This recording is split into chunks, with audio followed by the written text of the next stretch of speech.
first day hanggang third day, natapos nyo. And ito na yung ating graduation day. Kaya binabati ko kayong lahat.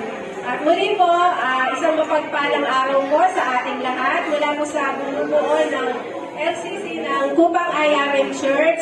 Taos puso po kami nagpapasalamat sa inyo pong lahat, sa mga magulang din po na narito na nakiisa po sa amin at sumuporta po sa gawain ng ating church. Gayon din po, nagpapasalamat din po ako dun po sa ating masipag na pastor at gwapong pastor. Gayon din po sa ating Diakonisa, kay Jack Ruth, sa lahat po ng bumubuo ng city department, sa lahat po ng mga teachers at saka mga staff na patuloy pong sumuporta, nagtiyaga at nagsakripisyo po. Alam ko po na yung lahat po na ginagawa natin, hindi po yung nawawala ng kabuluhan sa ating Lord. Amen po ba yun?